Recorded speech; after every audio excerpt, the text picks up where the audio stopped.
Hello and welcome to another edition of Volunteers Make It Happen. I'm your host, Rick Tryon. This program is brought to you by the Retired Senior Volunteer Program and the kind folks here at Cable Channel 7. I also want to say that today we're coming to you from beautiful downtown Great Falls in Cindy Seelick's art studio, photography studio.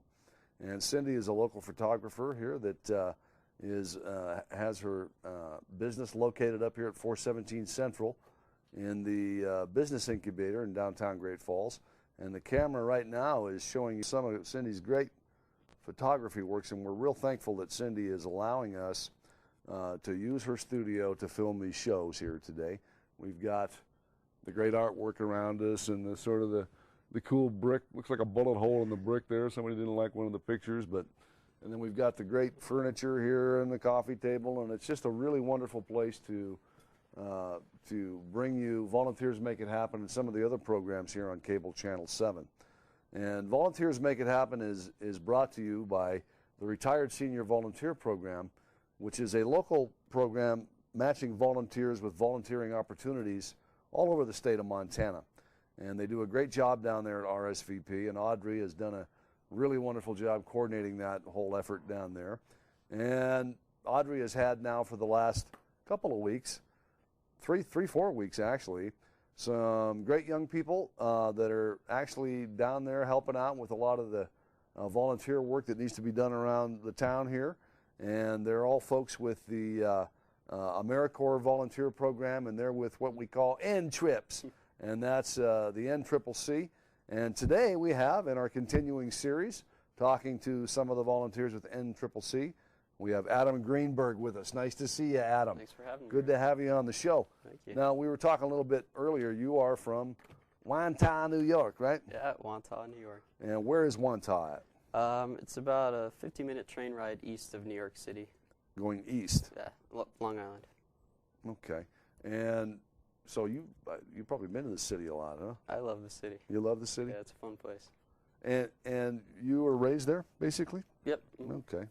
So what do you think about Great Falls, Montana, being from the big city, New York? Now you're way out west here. Yeah, I love to travel. I mean, with AmeriCorps, we've been seeing great states. I mean, all the states that we've been to have been states that I've never before been to. So it's been really great to see. I've loved seeing Montana. Yeah. It's Great Falls is kind of a quieter town, but it's cool. I like it. It's beautiful. Yeah. Yeah. Yeah, it's a little different. Being from the big city or around the big city, it's quite a culture shock, I'm sure, some of the places you've been. Yeah, I don't know. I'm open to it. Yeah. I love it. Yeah. You now we've been talking with members of Red 6 here for the last 6 weeks or so, and you guys started out. You did your training in Sacramento, Mm-hmm. right? That's correct. And then you had a project in Santa Fe, New Mexico, Right. building houses with Habitat for Humanity. That's correct. And we're going to talk with you specifically today about your experiences in New Orleans. Okay. And but before we get into that, let's talk a little bit about, Adam, what your background is. You've got a college degree. Mm-hmm. What's your major? I have a Bachelor of Science in Psychology from the University of Miami. From the University of Miami. Mm-hmm. Okay, so you went from New York down to Miami. Yeah. Okay, very good.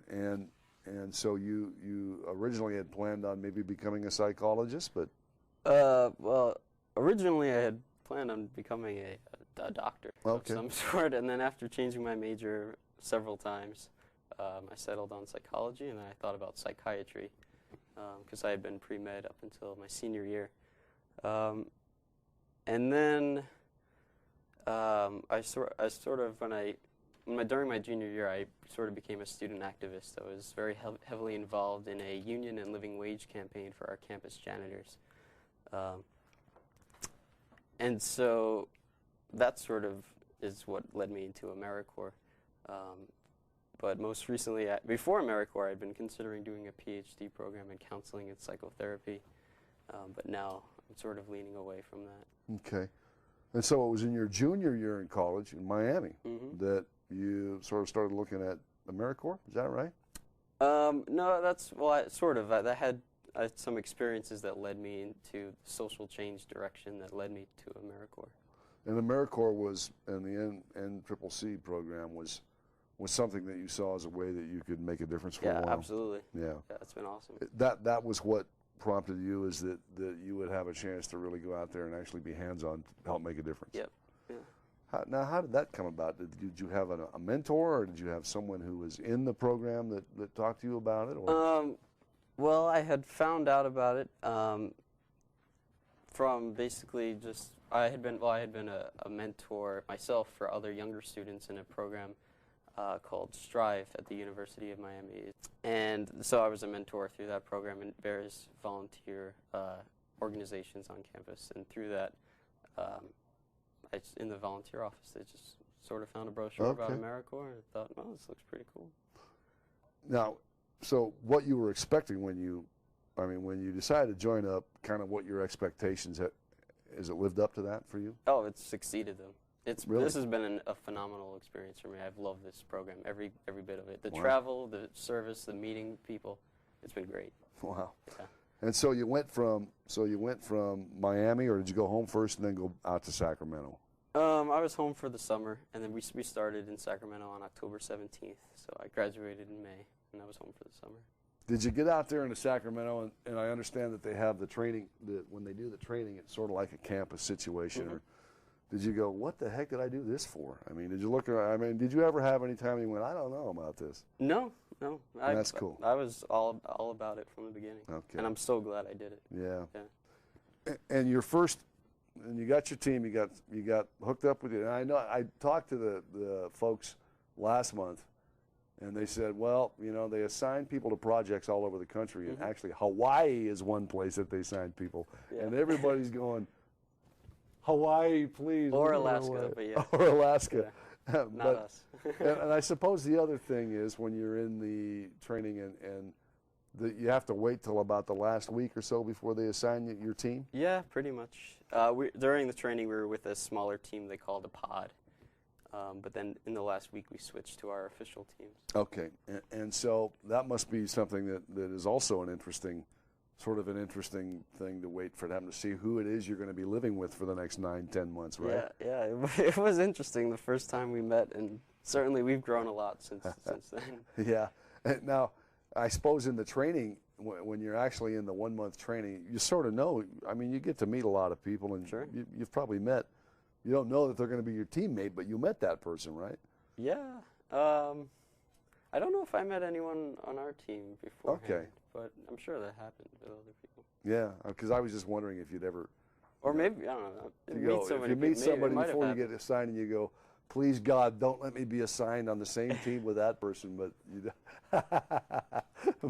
you do anyway. I'm kidding. I just think that's exciting. Yeah. It must be a very exciting time and very cool. And so you got done in Sacramento, and then off you went in your 15-person van, all 12 of you, packed in your 15-person van and drove down to Santa Fe, New Mexico, right? Actually, there were 13 of us at 13, that time, okay. But now there's 12. Yeah. Wow. Yeah. Okay, so, but that's, you have two special people that are specially over and doing a special assignment? Yep, so here, during this project, there's 10 of us. There's 10 of you here, okay, and right now in Great Falls. So you drove down to Santa Fe and you built homes for Habitat for Humanity. And that must have been immediately out of the blocks. You're already doing what you wanted to do. Yeah, right? it was cool. Okay, Definitely. and we're going to talk now about New Orleans and your experience in New Orleans, and other folks I've talked to that have been down there. Even now, when did the hurricane happen down there? That was August 28th of 2005. Of 2005. The end of August 2005. So we're about 3 years out. 3 years later, New Orleans. And is I still hear a it's mess. still it looks like a war zone. It's ridiculous. There are houses that are still, basically standing, but collapsed upon themselves and filled with mold and debris and could be, animal remains. Like, it's still a mess. All over. Yeah, it's a shame. Yeah. Well, first of all, let's talk about what you do generally in terms. Each person in your team has a special assignment or a role they play in the team. What's yours? I'm the team's peer helper. Okay. Yeah. And well, let's talk a little bit about that first, and then we'll go back to New Orleans and what you're doing there. What does a peer helper do? Well, my role, which I sort of selected because of my interest in psychology, sort of relevant, basically to try and mediate any kind of conflict that might appear with the team. but also to promote just good team dynamic. Okay. You know, sort of that kind of team bonding stuff Right. that comes about. Sure. Okay, and how do you do that? Very well. If an issue arises, I have certain resources that, you know, I could talk to the relevant parties involved. You know, we maintain confidentiality, but Sure. if it's a serious issue, the resources are there for us or for them. And just creating a positive team environment, encouraging, being supportive. Do you receive like special training or materials you read to do that? Yeah. We had some training during our month and during our transition phases too, Okay. with the campus counselor. Okay, and it's my understanding that in the team itself, I mean, you will change roles. I mean, you will have. Is that right, or have you keep the same role? Pretty Generally, much other roles people have changed. I've been consistently doing that. Mm-hmm. Okay, and so let's say Glory attacks Lucas, then you're going to step right in there, right? Go, Glory, get back. Yeah, I don't really foresee Glory. I don't see that Lucas, either. I don't either. Fortunately, we all get along quite Yeah. well, so it's been good. So you haven't had to do any major repairs and No, I mean we have had little things that come up, but I think that's normal when you're traveling with a group of 12 young people and living in such tight quarters. Little things happen, but we work them out. I love my team. Yeah. I imagine you've made friends and you will continue to keep those relationships your entire life. Yeah, I'd like to. Because you are living together. I mean, that's pretty amazing. It's very intense. Yeah. That's amazing to me that you guys have been able to do this and that you have maintained cohesion, you know, for 10 months and sometimes some pretty stressful situations. Yeah, I mean, they're my brothers and sisters. We're Yeah. real close. That's very cool. And so how would you rank that as one of the things you've learned from being a volunteer? That's got to be way up there. The learning how to live and get managing relationships, interpersonal relations. Yeah. That's incredibly important. I mean, people skills that's valid into anything you go to. Absolutely. So I mean, it's totally relevant, and it's been a great experience. Do you come from a big family? No, I have 2 older sisters. Okay. And my mom and dad. Yeah. So having the older sisters is probably a big help too, right?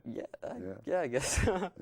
Yeah, I know when I interviewed Lucas last week, and Lucas only had the one brother, so it must have been a little difficult for him to adjust to living with females, having never been married. Okay, yeah, I guess in that dynamic, I was sort of used to sharing a bathroom and that sort of stuff. Yeah. Okay. Well, I don't know. Maybe you get a little bit more of it in college nowadays with co-ed stuff. But let's talk about New Orleans and what you saw down there. What did you do? What did your team do when you were in New Orleans? Well, since we were down there for 2 months, we were trained on basically building houses. So we would break off into tiny groups. We'd work maybe 2 or 3 of us at a time. And it wasn't just our team of 12 down in New Orleans. There were, at any given time, 6 or 7 other AmeriCorps teams from all over the country, not just Sacramento. So we'd all work together, and we'd be basically assigned to a site, and usually we had one site supervisor, and they would sort of, walk us through the steps of building a house.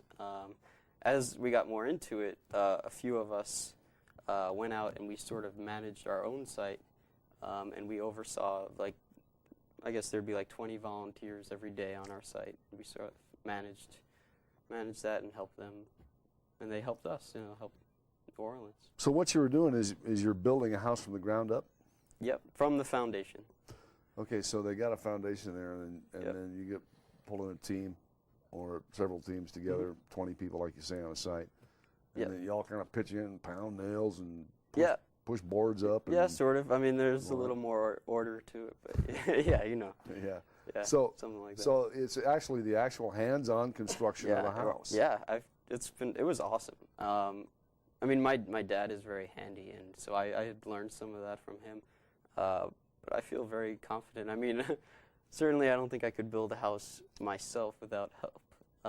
But I could probably walk you through the steps, and Right. I feel confident in that. So that's Wow. been awesome. That is awesome. Skills that I'll definitely use when I become a homeowner, hopefully myself. What did you, I mean, you said that you eventually learned enough that you went off and supervised another site, right? But before you got to do that, what kinds of things are you doing? Right? And when I say you're pounding, you're literally pounding nails, right? Yeah, pounding nails. Assembling Like walls. sheetrock, stuff like that? Yeah, well, see, we hadn't done the sheetrock. They actually subcontract that out. Okay. But we were there during the Jimmy Carter work week. Okay. So there were thousands of people coming down to New Orleans at that time. And the site that I was specifically on, we were working sort of as the factory component warehouse. We were assembling all the windows and door frames for all of the houses. At the time, they were working on building 30 houses and having 7 of them blitz build in 1 week. Blitz build. Yep. Yep. So we had built the components for 30 houses. So we had teams organized into building door frames, window frames, and then walls, because we were doing this on 2 houses that we were also working on at the same time. So we had a lot of people managing different things. Wow. Did you do the same thing in Santa Fe? No, Santa Fe, it was interesting because Habitat, I mean, it's cool because we got to see how different chapters operate. Santa Fe, the weather, unfortunately, was pretty cold, and the 2 house sites that they were going to have us work on, they couldn't lay the foundation because of the weather. So we actually got into a warehouse, and we built the walls for the house, but we didn't actually assemble them in Santa Fe. But they were ready to go. Okay. And by the time that our viewer sees this, we're going to, you'll be probably already in Sacramento. But what are you going to do when you're done?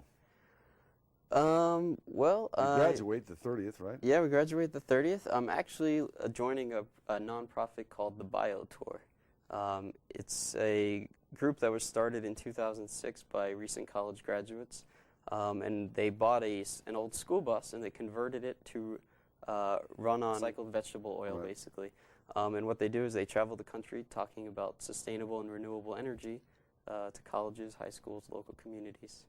God, I think I've seen something about that somewhere. I mean, they're pretty vocal. I mean, they're pretty There's- visible nationally. I mean, Yeah, there's a number of groups that do something similar. Okay. But what I'm excited about with this specific program is that they're going to be following the candidates on the campaign trail. Oh, fun. So, yeah, so hopefully we can That's fun. get the country hyped up about renewable energy dialogue and new policy. And then you'll do that, and then what are you going to do after that? I mean, you're going to go back to school, or are you going to?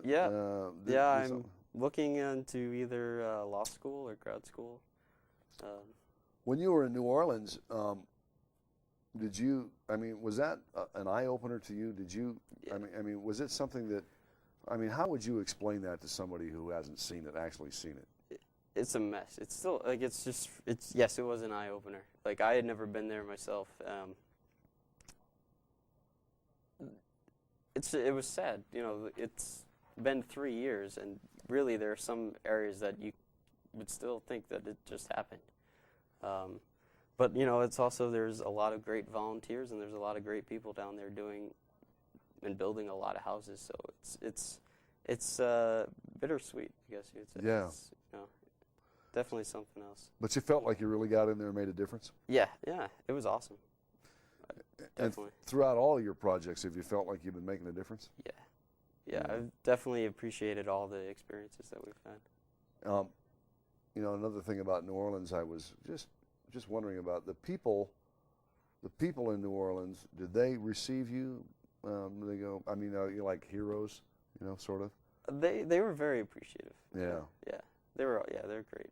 Do you see it So- ever coming so- back to being a normal city again? I hope so. I mean, it's certainly being rebuilt, like it should be. So yeah, I mean, I think as of now, I think only 40% of the population that was there during the storm Right. has returned. So hopefully in a few years, we'll get that number up. Yeah. So New Orleans and then Great Falls. So the way it went was Santa Fe, New Mexico, right? Yeah. And then Biloxi. Mm-hmm. And I talked to Lucas about Biloxi last time. Did you enjoy that experience? I loved it. The other thing it. about Biloxi you might want to just mention is, as the peer helper, I understand you guys lived in like a school, or your living quarters were an old abandoned school building or something. Is that right, or an old abandoned building? That in New Orleans. That was New Orleans. New Orleans, okay. We lived in a former middle school. Tell me about that and how that affected team morale.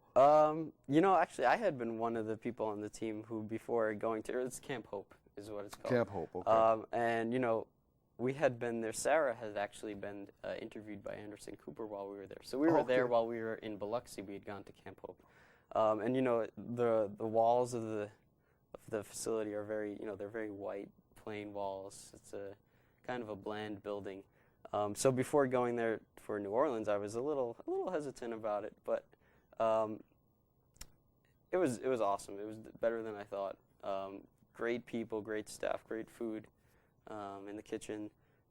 Just get some of that good old Southern cooking down there? Yeah. Yeah, I love that. Yeah, it was good. And you know, we made it our own. We made it homely in our space. So it was good. Okay. You know, I actually beat out Anderson Cooper for this job here, so you see him. So it wasn't a problem. I mean, it sounded like living in an abandoned school building. I mean, it kind of sounds like that would create some tension or some problem. I mean, did you have a hard time with that, or? It's hotter than the Dickens down there. Yeah. It's muggy and no air conditioning. It was hot. A lot of, I don't think Camp Hope didn't really cause any sort of team tension.